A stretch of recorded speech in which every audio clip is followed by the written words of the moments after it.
If I'm anything, it is full of rage and anger about today's video topic. Howdy flippin' duty, everybody. My name is Foolish. I've lost 100 plus pounds calmly, which that is a true thing. I am down about 110, 120 pounds from when I first started losing weight. And I've seen this, oh, hi Vita. This has always been a concerning thing to me. The thing being fitness influencers, wellness influencers, specifically nutrition influencers, random ass people online who have decided that what they have to say and what they do and what they want to sell is, takes priority, takes precedent over the shared reality that we all live in. And there's a reason I care so much about this and why I'm like actively mad is because information like what I'm about to show you and poke fun at in this video is information that I fell for when I was first trying to lose weight. Information that I thought was gonna help me shed weight quickly.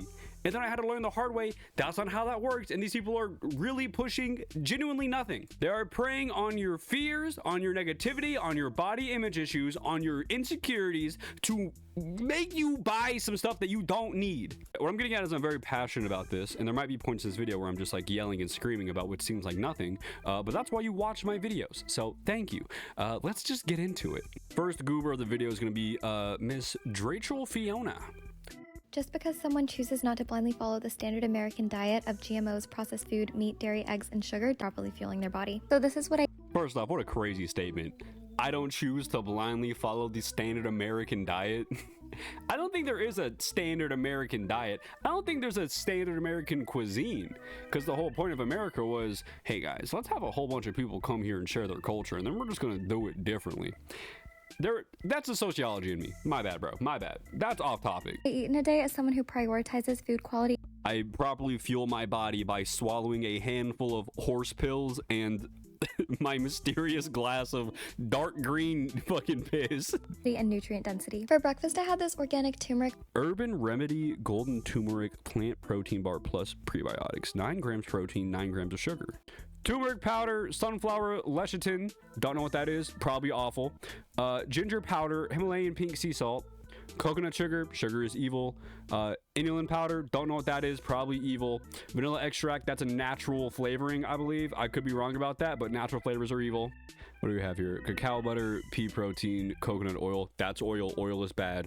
Flax seed, coconut syrup, syrup is bad, syrup is sugar. Coconut nectar, organic water, organic water. Oh, organic, and then water. Coconut flour, flour is bad for you because flour is carbs. Coconut nectar, coconut milk powder, that's processed milk, that's processed coconut. They had a process to get that. Processed food is bad. Don't ever eat processed foods. What else we got? Tapioca, maltodextrin. It was hard to say maltodextrin the first time I read it, so shouldn't eat that. Shouldn't eat that. Automatically bad thing. And I'm sure that any of this in the actual ingredient list of just this one bar has had GMOs in it at some point. Which, by the way, I would like to argue that anything that's been powderized or syrup has been made from it or flour has been made from it, some form of processing was done to put it in that form, to put it into that bar. You cannot have this bar without some form of processing. What are you talking about? But maybe I'm being rude. Let's go to the next thing that she decided to show off that she ate in her day. For lunch, I had this organic coconut yogurt with hemp seeds, cacao nibs, and chia seed. Now, I'm not going to say that this looks bad. This organic coconut yogurt bowl thing does not look awful. That seems like a pretty good meal, low key. This is another thing I noticed with these wellness ghouls. The food they make does, for the most part, look good, but it's made with stuff that like is basically a scam. Jam. I drink this herbal sparkling water, and for dinner, I made a quinoa bowl with vegan pesto, arugula, tomatoes, artichokes, and pumpkin seeds. And then I snacked on this evolved organic chocolate bar. Organic cashews, organic cacao fiber, organic Jerusalem artichoke fiber. Jesus bless the artichoke fiber. I want that. Come on now. So what's wrong with the Drachel video? Nothing much. It's just kind of silly to me. A big take about it is that it does seem very elitist, which, yeah, that's kind of my whole point with this first little bit. It's very silly and kind of just like rude in my mind to tell to an internet worth of people that, hey, I don't conform with society. I eat all organic foods with no GMOs. It's silly to me whenever someone's like, I eat organic, I eat GMO free, and then they're like showing off their food. It's like any of this could have non-organic stuff in it and could have been made with GMOs, if we're being real. So why I bring up the Rachel Fiona video? Well, it's really not that egregious. All things considered, this is probably the least egregious person in this video that I'm making right now, and that's why she's the first person I'm talking about. In fact, if anything, this video kind of boils down to, I don't conform with American Dietary Society, I eat GMO free. And that's really it. What is this? Happy Sunday boy mom outfit of the day? This is my outfit for today, and if you don't like it, you could leave. Okay? Huh. Well, the outfit was fine. Not a big fan of that one video, though, so I will be leaving you alone now, Rachel. Have an amazing day. Next up on the Silly Sally block is Earthly Jane, specifically her Sourced and Selected series, because there's already been a little bit of discourse about it on the internet from other, like, actual nutritionists who are, like, better versed in this stuff. If you're confused in the grocery store and you're trying to eat healthy, you are not alone, and this series is for you. I'm a private chef and I grocery shop basically for a living. Hi, Earthly Jane. I work in a grocery store for a living. Would you believe I made this entire video just to make that one joke? I've spotted it and it is in the chip aisle, which is kind of abnormal. I'm in the nut aisle because I need some cashews for a recipe, so I'll show you what I'm looking for. The things we want to avoid is anything that is seasoned, because usually the list is very long. This has high fructose corn syrup in it, natural flavors, sugar, calcium, silicate, all these terrible things. So I just want to point something out. I work in a grocery store. Normally, if you're like in a more modern grocery store, probably like after 2010, there's probably going to be an organic aisle. That organic aisle will probably have like raw nuts, like she is going to talk about. Going to the chip aisle to find nuts and whatever else that are made to be quick treats that are fully made that you snack on, and then saying, I don't like these because they're too like processed and they have so many ingredients. It's silly to me. Like, you're trying to find something that is healthier and organic, and you're like, let me go to the salty snack aisle. Let me go to the aisle where I'm always like, the evil lurks in this aisle. Is it a controversial statement to say that I don't think things with long ingredient lists should be considered like awful and bad? And before I get people who are like, oh, but like she means like the chemicals, everything is chemicals. As long as it's edible and you don't overeat it and you're eating the food that you should be eating to stay alive, it is a perfectly viable choice. Choice. I meant to say choice. I'm just very upset right now. Everything is chemicals. Everything is elements. Everything is compounds. Everything turns to poop in your gut. It doesn't matter. Let's just go through the list of what she says are awful, terrible, nasty things or whatever. This has high fructose corn syrup in it, natural flavors, sugar, calcium, silicate, all these terrible things. So high fructose corn syrup, sugar, natural flavors, calcium silicate, I think she said. First off, high fructose corn syrup isn't going to kill you. You can have a little bit of it. You don't even have to have a good amount of it, Loki. You could have like a solid amount of high fructose corn syrup in a day and you'll be fine for the rest of your life. Just don't do the thing they do with rats where you inject it into your like body 50 times a day for like a month and then you die. Like, don't do that. And there is something to be said about the overconsumption of high fructose corn syrup and sugar and whatever else she's mad about and thinks is evil, I guess. Mad about. She's not mad about it. She's just promoting other things. Don't worry. We'll get into that too. Overconsumption of high fructose corn syrup is bad. Overconsumption of sugar is bad. You know what happens if you consume a not super high amount of the stuff? Not much, actually. It turns out not a whole lot. I'm going to talk about natural flavors a little bit, natural flavorings as well.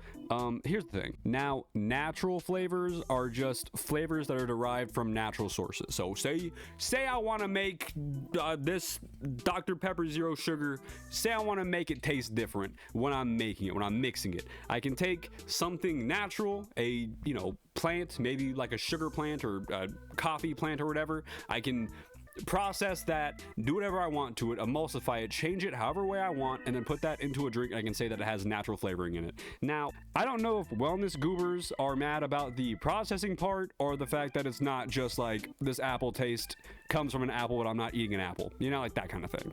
Like, oh, you're gonna do a natural flavor and you're gonna like do like natural flavorizing, but the flavor isn't even natural anymore, just derived from a natural source, and you're actually making the ingredient, the natural flavor proprietary ingredient, evil, and it's gonna give you cancer, I guess. I can tell you as a critically thinking adult though that there's probably bigger things in your diet to worry about than natural flavors. I will repeat this over and over again in this video probably. Just eat what you like. Eat it responsibly. You know, don't have the whole box of Twinkies, have a Twinkie, you know? This is gonna be a running theme. The things that people tell you are evil and bad for you and are gonna kill you if you eat them even a few times in your lifetime, and you're already cooked because you've been eating these all your life. These are mostly gonna be things that, like, if you just have them in moderation and like a balanced diet, you will be fine. Let's get into calcium silicate. What is calcium silicate?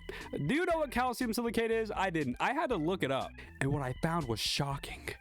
Now, calcium silicate is one of those things where it's not made for you to eat, or not in nuts. You'll find it as an ingredient in your package of nuts. An inorganic food additive primarily used as an anti-caking agent to keep powdered foods like salt, spices, and sugar from clumping and absorbing moisture. But oh boy, I cannot wait for her to tell us her reasoning about why these things specifically are bad. There's no added oils. These ones, for example, are roasted and salted, and they use peanut oil to stick the salt. But the ones that I'm gonna get, they're roasted and unsalted. They're just organic cashews, so they roast them without oil, which is ideal. Did you catch it? You didn't, because there's nothing to catch. She doesn't explain why you don't want these things in your body. If it's something like personal preference, fine. But then don't make a whole sourced and selected TikTok playlist about it. I'm not a big fan of refried beans. I don't have a reason for it. No one told me to not like refried beans. It's like a texture thing. It's just not for me. I'm not gonna make a several part TikTok playlist about why I don't like refried beans. I'm definitely not gonna go on the internet either and be like, refried beans are evil because of the beans inside of them. Do not trust refried beans. Their big bean is coming for you. This is not what she's saying. I'm just being silly. Now this is gonna be the topic of her specifically. Not explaining the why. Most wellness and whatever nutrition goobers who don't actually know what they're talking about or don't care enough to look into stuff and are kind of just like, oh, well, someone told me one time when I was younger that this is bad, so now for the rest of my life, I'm gonna parrot that and live by that. They don't know why these are bad, or they don't have a reason to think they're bad other than they were told they were bad. And so they don't give the audience a reason to think they're bad. So they speak from this place of absolute authority. I'm sorry, dog, but a nutrition-based holistic private chef based in Arizona is not gonna be the thing that makes me stop consuming high fructose corn syrup. Guys, don't get nuts with high ingredient lists because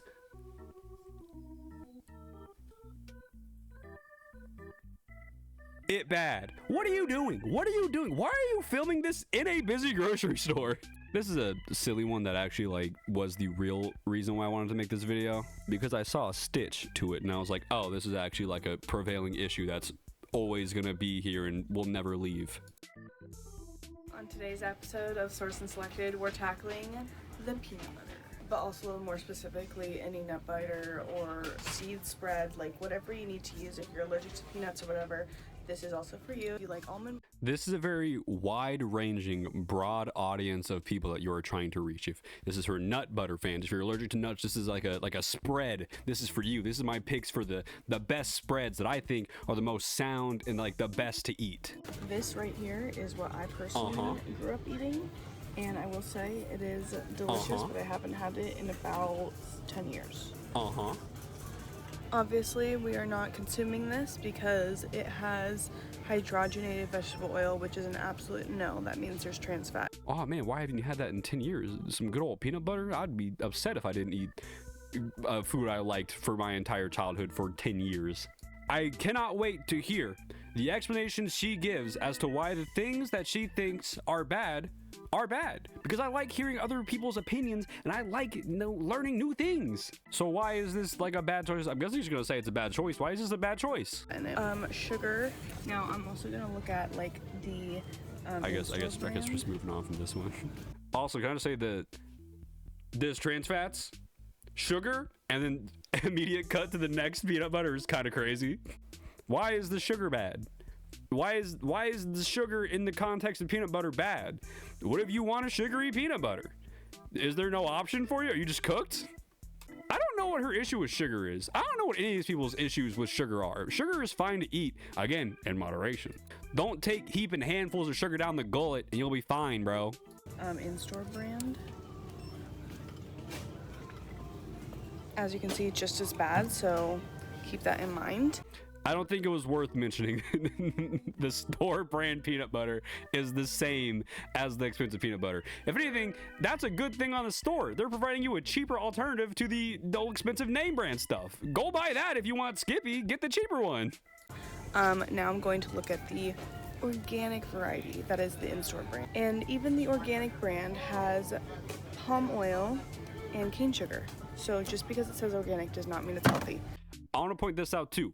Palm oil does not explain why it's bad. I'm gonna look that up, don't worry. But cane sugar, now I remember back in yonder days, there was that guy who went through grocery stores and he would be like, I hate cane sugar. And then he'd be like, I love this thing that I sell because it has cane sugar in it. And I love natural sources of sugar. I don't think there is like a base of information for these wellness people. I don't think there is a consistent source of information that they are being given or that they draw from to give their opinions on why they don't like certain foods. I think what it really is you don't have any good reason to say these things. I think you're saying these things because it's controversial, because it'll get engagement, because it's things that like you can say really easily as an authority figure and you won't get questioned about really all that much or pushed back on all that much. And you can always hide behind the, the shield of, I just want you to be healthier and make healthier choices. I'm just trying to help. I'm just trying to help. Or, you know what, I'll give you the benefit of the doubt because I feel like this is more of a benefit of the doubt situation. And I do think in this video, you'll see the mask slip a little bit. I think this might also just genuinely be ignorance. I think that she has been told these things throughout her life, not by her family, probably just by reading the internet because the internet's obsessed full of bad information. Actually, no, the internet's actually a good place for good information if you look it up and like take a few seconds to make sure the source you're looking at is viable and is relevant. I also don't really think that for the most part, these wellness influencers live by the rules they stand by. I think that wellness influencers like Miss Earthly Jane and the other ghouls on the internet only get their information from other wellness influencers, not even from the influencers themselves, just from whatever they're saying in their posts that they scroll upon while they're bed rotting. I'm gonna give you the reason why oil is bad for you. Because she didn't. So I'm gonna tell you why having a lot of oil in your like daily diet is bad for you. Oil of all kinds, healthy and unhealthy oils in all foods, if you consume a lot of, can mess up your heart and give you heart attacks, heart damage, and make you sick. It makes you very unhealthy if you consume a lot of it over time. But let me say this as well. The type of oil or fat you consume doesn't really matter as much as, how much you're eating, Please always read. Usually with nut butters, if it says no stir on the container, that means that it is cut with palm oil, which makes it like the thick, creamy, and spreadable consistency right out of the jar. You want to look for ones that have the oil separation on the top. That usually means that it's better for you. For example, maybe this one. Let's look at the ingredients. This is all natural Laura Scutters. Contains peanuts and salt. That's excellent. That's what you want. You want oil separation at the top because that means it's better for you. Why? You've just told us that You told us that palm oil gives it a consistency right out of the jar. Why is it that the consistency in a jar that has oil on the top that I now need to hand mix to make it a consistency that I like, why is that a better peanut butter option than the stuff that's already been made in the way that I like? I don't even like peanut butter. But I'm like, man, if I did, I'd be like, why would I spend more money on some shit that makes no sense?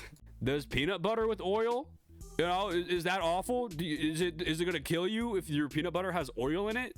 No, it's not. Let's say I take a tablespoon or whatever of oil, put it in a pan, put a steak in that pan. The steak is just meat. There's nothing else on the meat. Is that meat now tainted and inedible because it has palm oil on it, because it has avocado oil on it, it has olive oil, vegetable oil? Does that make the steak inherently worse? Or does it just make it a steak that was cooked in a type of oil?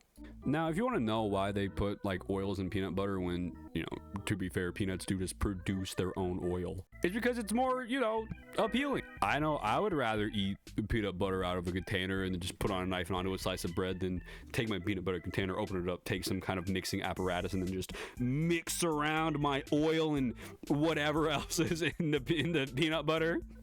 And I'm sure even if I did want to do that, my jelly would probably have some kind of strange cancer-causing ligma in it that would get me in trouble if I followed all the wellness influencer advice. I'm sure if I have a PB&J with Skippy and whatever peanut butter, whatever jam brand, whatever jelly brand, I'm sure it'll kill me in a week if I follow the fitness influencer line of thinking.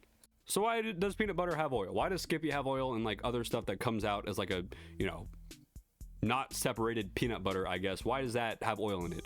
It's just to keep it a consistent texture. That's all it is. Now, this is where I think her mask slips a little bit. Oh my gosh. Who needs that much peanut butter? I should get this for my dad. Actually, no. I'm not getting that for my dad. I want him to live a long and healthy life. Let's see, this almond butter. Did you catch that? Did you catch that? I should get that for my dad. Oh, wait, actually, no. No, I shouldn't, because I want him to live a long, healthy life. Bro, if your dad grew you up on Skippy and it's like his favorite peanut butter, he's been eating it for his whole life anyways. Following the wellness influencer line of thinking, he should be close to death because you're a grown adult and he's probably been eating it since he was younger. Your dad should be dead following your line of thinking because of how bad everything in it is. You don't even give a reason to why other people think they're bad. The trans fat's gonna trans his gender or something. I don't know. I have to make these wild statements because you don't give a reason as to why you think these things are bad. But why would someone want to give the internet these loose, vague statements about what is and is not good to eat? It's to make money. It's obviously to make money. She's obviously selling things. First person I talked about, I couldn't find her selling anything. I think she just might be like a woman on the internet who really likes being a mom and like eating organic, which, you know, good on her. It's a little bit silly, but good on her. But Miss Jane Olivia has this Amazon storefront linked in her bio. Here is said link in bio thing, bio.site, and then her. Recipe app, recent YouTube video, private chef waitlist, Amazon storefront, Shop My, Loops Eye Mask, affiliate, Headley and Bennett Aprons, probably affiliate, Shop Caraway, affiliate code, Bowie Drops, probably affiliate, Thrive Market, probably affiliate, Join the Team, probably affiliate, Private Chef coaching program, by the way. Branch Basics, Cost Plant Protein, Stojo Containers, Shop the Almalux LED Mask, Open Farm Pet Food. These are all affiliate links. Why do you think someone wants to portray this healthy persona, even though seemingly her actual real persona slips out sometimes and is like, ooh, I want some Skippy for my dad? Well, in the absence of information, she can just be like, oh, well, if you want healthy alternatives and don't know where to look, and my videos aren't helping you, you can just always go to my Amazon storefront or go on any of my other things and just see what you like and just buy something using my affiliate code and put money in my pocket. Let's actually look at this Amazon storefront and see if there's anything that goes against her like ingredient morality. Here we have Just Ingredients protein powder, unflavored collagen peptides. I can't find any like nutrition facts for it. Give me a moment. You know what? I'll go ahead and just give this one a thumbs up, benefit of the doubt, because it seems like it's just, oh hey, non-GMO colony. Oh, that's cool. It seems it's just bovine collagen peptides. So good job on that one, Miss Jane Olivia. What does that say? Pea protein, grass-fed collagen, chia seeds, vanilla extract, natural flavor. Vanilla extract has a natural source and then is made into a flavor. Get cooked dweebus. I could just be wrong about that. I'm just being a little bit, I'm being rude about the like vanilla extract thing, but it's just like a funny thing to me. Can I ask what you don't love about natural flavors? Usually natural flavors are anything but natural. Like if our take is vanilla extract, not vanilla extract. If our take is that natural flavors are bad because of the processing, but you're fine with vanilla extract, come on now, bro. Come on now. That's been processed. Come on now. Stevia leaf, vanilla bean, which is different than the vanilla extract. Monk fruit, organic ingredient, I don't know what organic ingredients are referring to. I'm just gonna assume it's the monk fruit, probably. So, oh, this one's not that bad either. A little bit of processing, but it's fine. We got Clean Eats Simple Whey Protein Powder, chocolate brownie batter flavor, naturally sweetened 100% grass-fed protein powder with digestive enzymes. Wow. Supplement facts: 1 scoop. Okay, pretty good calories. Where's the protein? Not bad, not bad. Other ingredients. Let's look at the ingredients. Grass-fed whey protein isolate, that is, I believe, something that's been processed. Xylitol. Natural cocoa powder. Natural flavors. But wait a minute. Yo, wait a second, bro. Natural flavors?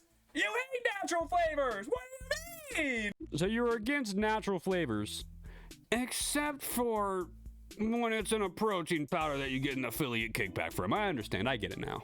Drink Element Zero Sugar Electrolytes Variety Pack Drink Mix 12 count. Let's look at the ingredients. Sodium chloride, citric acid, magnesium, malate, potassium chloride, natural flavors. You hate natural flavors. Stevia extract, that's processed. What?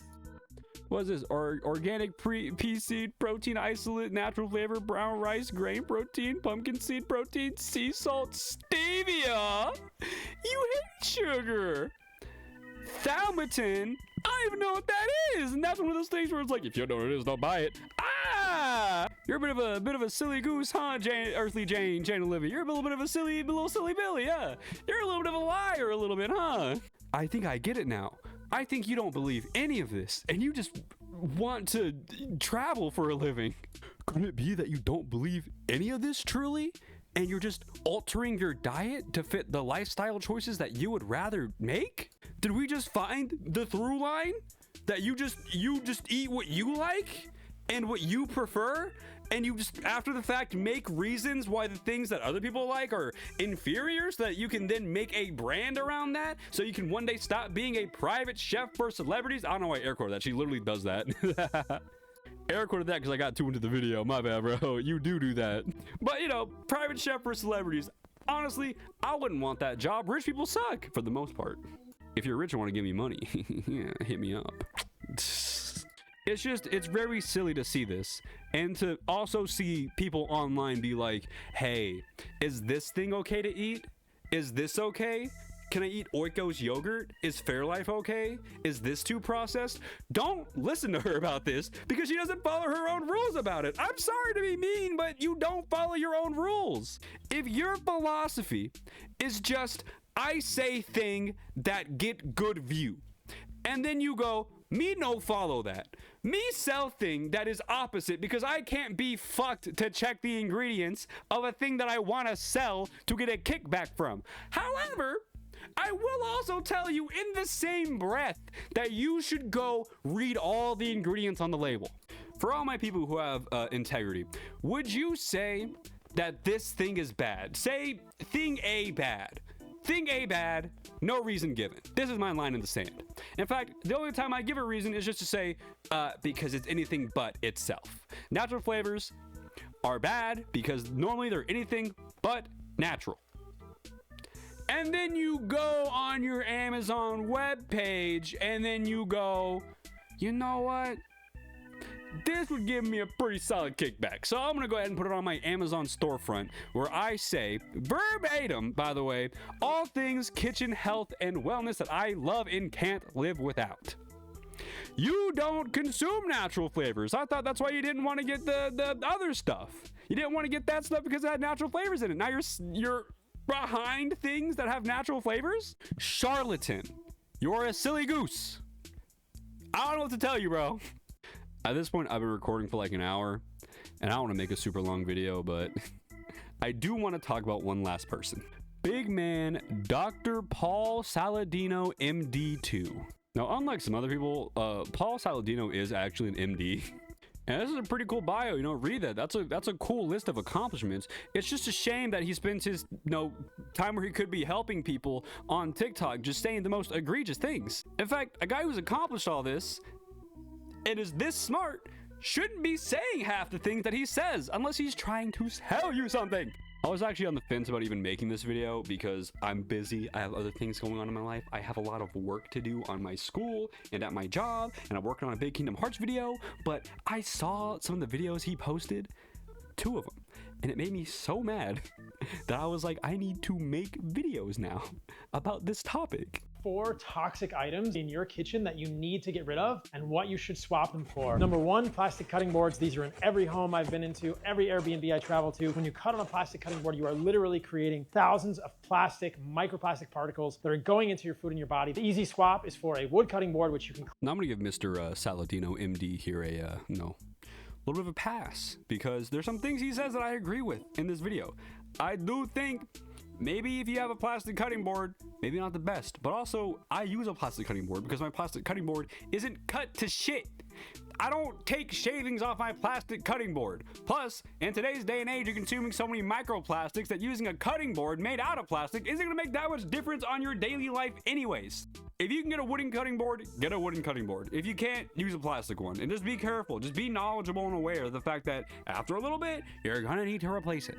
And I will also give him kudos that he's actually giving sources and reasons as to, why he thinks what he thinks. He's giving, he's pulling up articles and stuff. He's giving abstracts or whatever. Iron. Number 3, aluminum foil. When this touches your food, there's clear evidence that the aluminum leaches into your food. Excess accumulation of aluminum throughout your body, especially in your brain, has been linked to neurotoxicity, dementia, Alzheimer's. The easy swap is for a non-bleached parchment paper. Get aluminum foil out of your kitchen completely. What he's conveniently leaving out, though, is the fact that the Alzheimer's and aluminum connection, while there is evidence that there might be one, to my understanding, that evidence is 1, not fully conclusive, and 2, requires a very long, prolonged exposure to aluminum.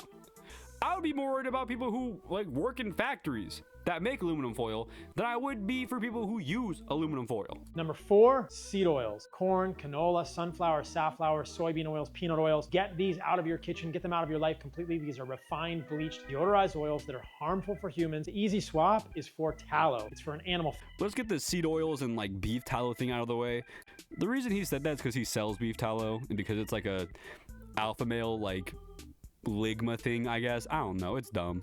You can sit here and say that cooking your food in 100% animal fat is better than using oil that was made in the lab. You can definitely say that. That's definitely a thing to say.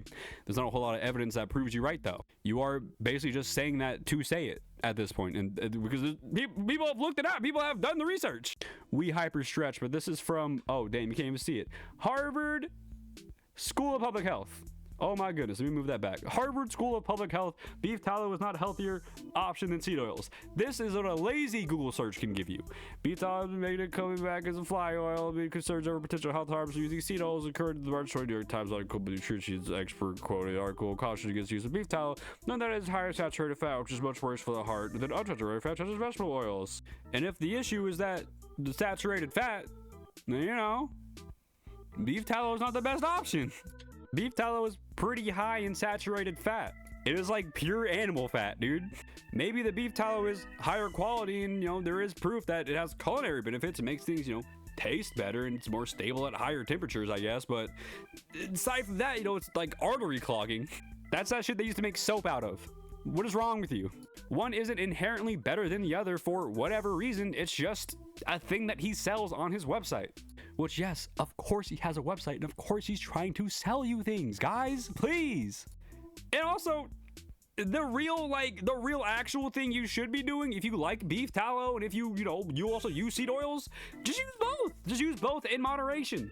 Don't drink olive oil or vegetable oil by the container, and don't eat beef tallow by the spoonful. You're fine. Clean with vinegar. Number 2, Teflon pans. Teflon was originally developed as a tank coating and it should have stayed that way. When you heat a Teflon pan above 500 degrees centigrade, the Teflon particles can aerosolize and you can breathe them, causing lung problems and other issues. Get Teflon pans out of your life. Also, when you scratch the pan, you can ingest these particles, which are probably not great for humans. The easy swap is for a stainless steel pan or cast iron.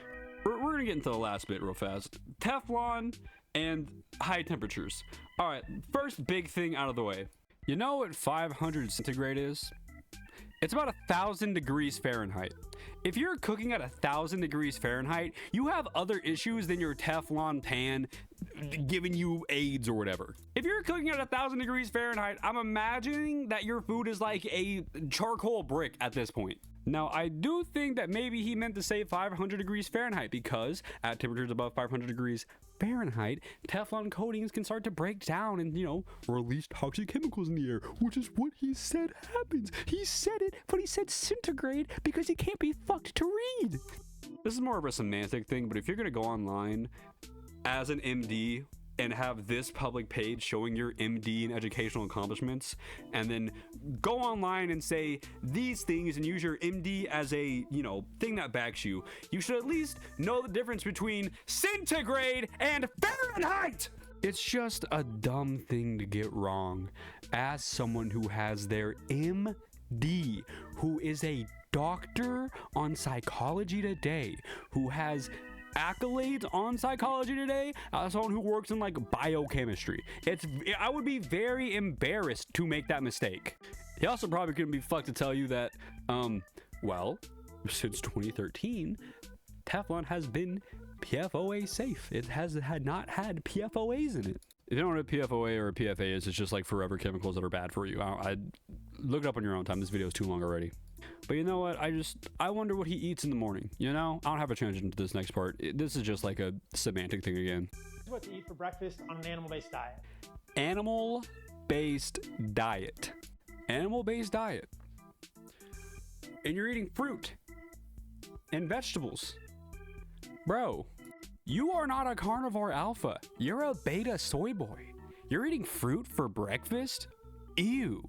This is a semantic silly thing. It's if you're following a diet that's, you know, called carnivore or animal-based or vegetarian or vegan, and you make concessions to that diet to eat more foods that you enjoy, because by the way, I want to point this out as well. You can't really survive your whole life off of just the carnivore diet. That's where this animal-based diet comes from, I think, where it's like, oh, well, actually, we can have some fruit, vegetables, and juices. You mean like a normal person? I'm eating an animal-based diet where I eat animal, plant, and I drink juice and water. I hate to tell you, bud, if you just include like grain or like bread or anything in there, you are just eating the normal diet that everyone else has. You could just say you're on a low carb diet, it'd be the same thing. All right, let's get this conclusion done so I can start editing this damn ass video. Take everything you see online regarding nutrition with a grain of salt. Take what I'm saying in this video with a grain of salt.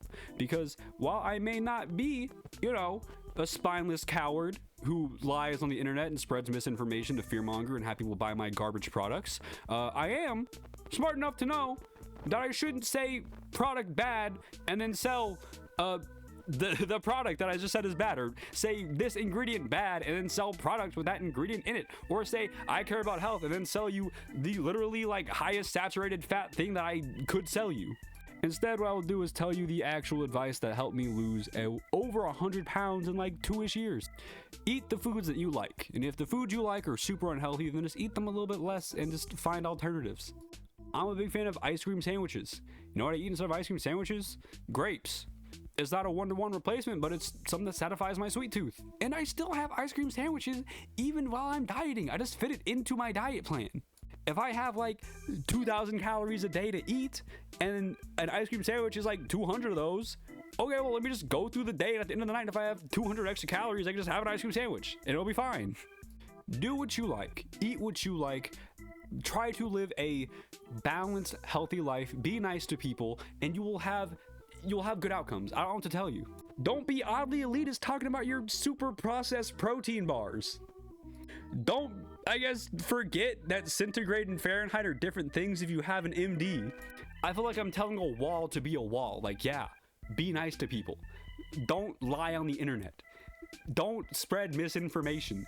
Don't say things with no, like, thought, rhyme, or reason. Don't sell things that you think have ingredients that are bad. It's bad for your image, and it shows that you don't really have integrity. And most importantly, don't forget to have a good day. Make sure you check out Bennett Shop Art on Etsy. Make sure you like, comment, subscribe. Have an amazing rest of your day, week, month, year, lunch break, however long it's been since you've seen me, or however long it will be till you see me again. I just want to say thank you, for coming to visit me for this little weird side anger escapade. I have been Foolish Kami. Be safe, have fun, and I will see you later.